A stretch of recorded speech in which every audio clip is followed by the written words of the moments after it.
There are machines that never appear on the streets, yet live forever in the hearts of car enthusiasts. In 1970, General Motors created a monster named the LS7454, the most powerful big block engine ever developed by the company at that time. But instead of being celebrated on the Camaro or Corvette, it was locked away in storage. Why did a machine with over 500 horsepower never hit the road? Today, we will explore this forgotten legend, a mechanical dream that never came true. In the late 1960s, the horsepower war between American car manufacturers was at its peak. Chevrolet had just achieved success with legendary engines like the L88, 427, and LS6, 454, but they had an even stronger card up their sleeve. The LS7 454 engine was born in this context, carrying the ambition to become GM's new king of power in 1970. In the early 1970 catalog, GM even listed the LS7 as an engine option for the Corvette, and rumors circulated that it would also be equipped on the Camaro Z/28, a prospect that set the car enthusiast world ablaze. Imagine the excitement of muscle car fans when they heard about a 7.4-liter V8 engine that was even more powerful than the legendary 450 horsepower LS6. It was like a promise of a new era of performance. The LS7 was drawn up by GM with high hopes to appear in top performance models like the Corvette, Chevelle SS, and Camaro, and to become the pinnacle of the big block engine line. From the very beginning, the LS7 454 was a beast ready to awaken, symbolizing Chevrolet's limitless ambition in the horsepower race. True to expectations, the LS7 454 with a 7.4-liter displacement boasts figures that would stun anyone, resembling a race car engine. This V8 engine inherits the finest features of the Chevy big block lineage and elevates them to a whole new level. Let's start with what defines the LS7, its cylinder displacement, 454 cubic inches, equivalent to 7.4 liters, nearly 1.5 times the size of a typical V8 engine today. Imagine carrying a massive pressure cooker under the hood. That's the sensation described when first opening the LS7 engine. And it's not just big, the LS7 is incredibly powerful. According to Chevrolet's documentation, the engine's power is listed at 465 horsepower. However, many in the car community believe this is a conservative number because when tested on a dyno, a brand new LS7 hit more than 580 horsepower at 6,000 RPM. No turbocharging, no supercharging, just a block of iron and steel refined to perfection. Just hearing that makes your skin tingle, doesn't it? As for torque, the official figure is 610 pound-feet, or more than 827 Newton meters. To give you some perspective, this torque is enough to make the tires smoke with just a tap on the throttle, and if you're not careful, the drive shaft could twist like spaghetti. The LS7 isn't just strong at high speeds, it also delivers impressive pulling power at low RPM, ideal for powerful drag starts. To achieve these impressive figures, the LS7 was built with a compression ratio of 12.25 to 1, extremely high, even by race car standards. This means it could only run on 100+ octane fuel, the kind used in specialized racing vehicles. GM even placed a warning label on the engine. Only for off-road use, use racing fuel only.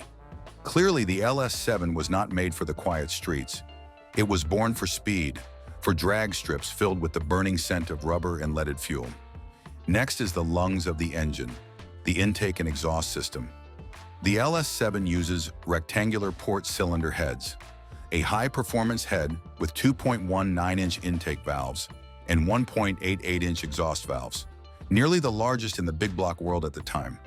As air rushes through these ports mixed with fuel, compressed at a 12-to-1 ratio, then ignited and forced down the pistons, you can imagine the immense pressure it generates with each combustion cycle.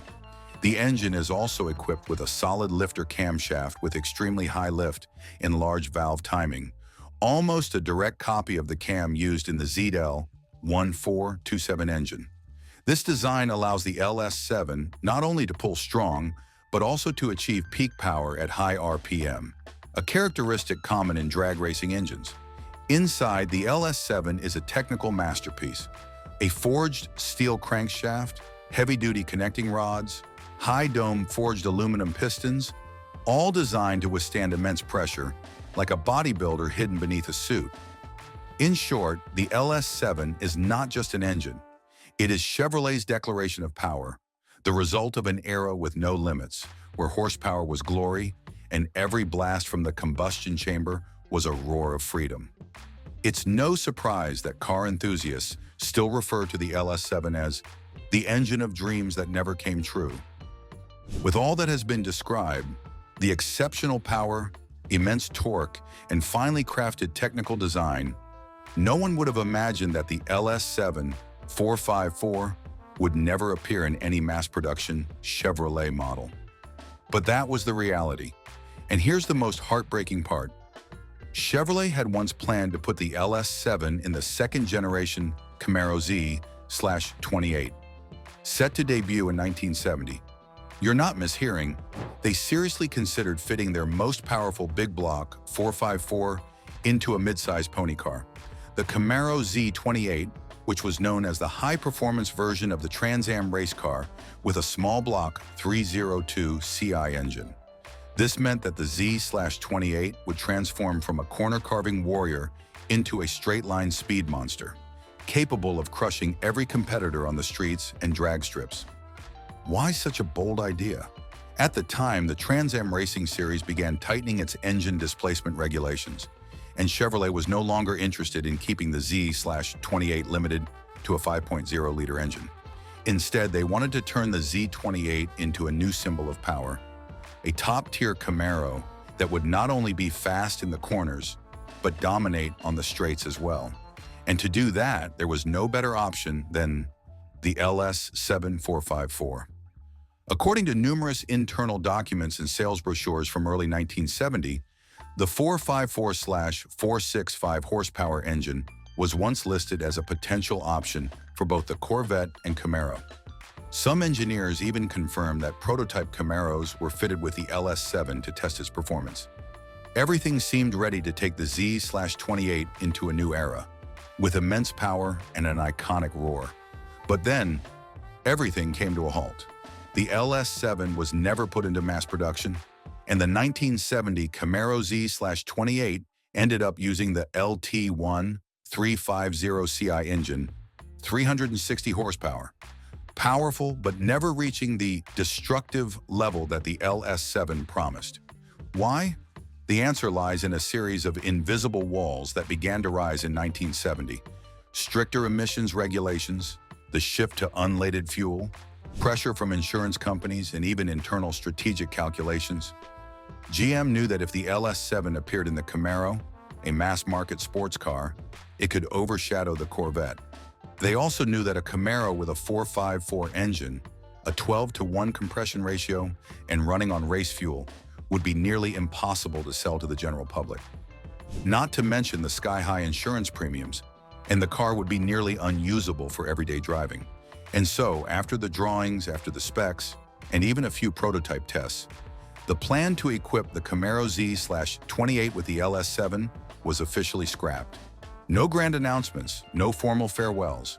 It was quietly removed from the list, like a beautiful dream trapped between the pages of history. What remained were only the whispered stories, the faded text in old catalogs, and the rumors from GM engineers who had worked on the project. And for the car community, this is what made the LS7 even more legendary than ever. A monster that was never set free, but everyone knew if it had been unleashed, the whole world would have trembled. A powerful engine, successful testing, clear potential, and a model like the Camaro Z/28 ready to embrace it. So why did General Motors back down? Why was the LS7 454, the most terrifying machine Chevrolet had at the time, never brought into mass production? The answer lies in a different chapter of history, a transitional period in the American automotive industry where power was no longer everything. First and foremost, emissions regulations. 1970 was the year the United States began enforcing the Clean Air Act, accompanied by a series of new standards aimed at reducing pollution from motor vehicles. This posed a massive challenge for high-performance engines like the LS7. With a compression ratio of 12.25 to 1, the LS7 could not run on unleaded fuel, the type of fuel the government began encouraging to protect emission systems and public health. Lowering the compression ratio would reduce power, keeping it the same would make it illegal. And Chevrolet made its choice, sacrifice the LS7 to maintain the legal and commercial standing of its flagship models like the Corvette, Chevelle, and Camaro. Because if the LS7 did not meet emission standards, GM wouldn't be able to warranty, certify, or even legally sell the car in certain states like California, which had already instituted extremely stringent regulations. But emissions were just part of the story. There was another enemy, one that few anticipated: insurance companies. In the late 1960s, muscle cars with enormous power were immensely popular among young Americans, but this also led to a sharp rise in accident rates, and insurance companies began to react strongly. They imposed extremely high premiums on vehicles with high performance, especially those with engines over 400 horsepower. Now imagine a 1970 Camaro Z/28 with the LS7, 465 to 500 horsepower, a high compression ratio, and running on race fuel. Insurance premiums would likely cost more than the price of the car itself. GM understood this. They knew that if they released the LS7 to the market, potential buyers might not be as enthusiastic. Part of it was the cost, and the other part was it was too powerful to control. A Camaro with a big block 454. It was no longer a friendly sports car. It was a beast, and not everyone had the skills to tame it. Not to mention, GM had an unwritten rule: never let the Camaro outshine the Corvette. The LS7, with its impressive raw power, could easily have overshadowed the Corvette, the company's flagship sports car. This was something the marketing department could never allow. They couldn't let the wild horse Camaro steal the spotlight that rightfully belonged to the Corvette. Finally, there was the practical aspect: production costs and market direction. The LS7 was not only powerful, it was expensive. Components like the forged steel crankshaft, performance cam, high-performance cylinder heads were all costly parts. Meanwhile, the market was beginning to shift. Consumers were more interested in comfort, fuel efficiency, and emissions compliance. The dream of 500 horsepower cars started to give way to more practical questions. Is the car fuel efficient? Is it easy to pass inspections? How much will the insurance cost? And so, the LS7 project, once expected to redefine the meaning of power, was pulled by GM. No fanfare, no explanations. Since the 1970s, when GM decided to sell the LS7 only as a crate engine, a packaged engine for off-road use, car enthusiasts across the United States began spreading rumors about the sealed machine. A big block 454 engine built as if to win championships, but locked away in a wooden crate, waiting for someone brave and knowledgeable enough to set it free. And as expected, these LS7 engines didn't stay dormant for long. Car enthusiasts, drag racers, and skilled mechanics brought the LS7 into the light. They installed it in classic Chevelle, Camaros, and Novas, turning them into street monsters. The sound the LS7 produced, a deep, relentless roar, as if every piston was pounding the earth, became the soundtrack for a generation obsessed with speed. Although it wasn't factory official, the LS7 lived a legendary life, just as grand as any engine ever made, and in fact, it became more personal, more unique than any other. As time passed, the untouched LS7 crate engines slowly disappeared. The LS7-powered cars became street legends, and collectors began hunting for the engine like it was treasure. An LS7 engine that had never been used, still sealed in its wooden crate, was once auctioned for over $30,000, just for the engine. No chassis, no interior, just a mechanical heart capable of causing a stir in the entire car community. Moreover, the name LS7 was resurrected. In 2006, Chevrolet gave the name to the 7.0-liter small block V8 engine in the Corvette Z06, a tribute to the legend that had been missed more than 3 decades earlier. And in the hearts of car enthusiasts, the 2 letters LS7 were more than just a code. They were a symbol, A symbol of an era where power was an ideal, where engineers crafted engines out of passion, not Excel spreadsheets calculating emission standards. LS7 also reminds us that not every legend needs to be released to become great. Sometimes the fact that it never appeared makes it even more memorable. It is the dream that never materialized, the perfect design set aside, and it stands as a testament to the final glorious era of the muscle car before everything shifted to an age of limits, standards, and control. The LS7 454 engine didn't need a car to prove itself. It etched its name in history as a landmark, a sleeping giant that any car lover has heard of and silently regrets. If only it had been set free, if only the 1970 Camaro Z/28 had the chance to carry it into legend. But you know what? Even though it was never fully realized, the LS7 454 still made the world remember. Because sometimes the things that don't appear are the ones we can never forget. If you also love these emotionally rich mechanical stories, don't forget to like the video, subscribe to the channel, and share your thoughts below. What would you choose?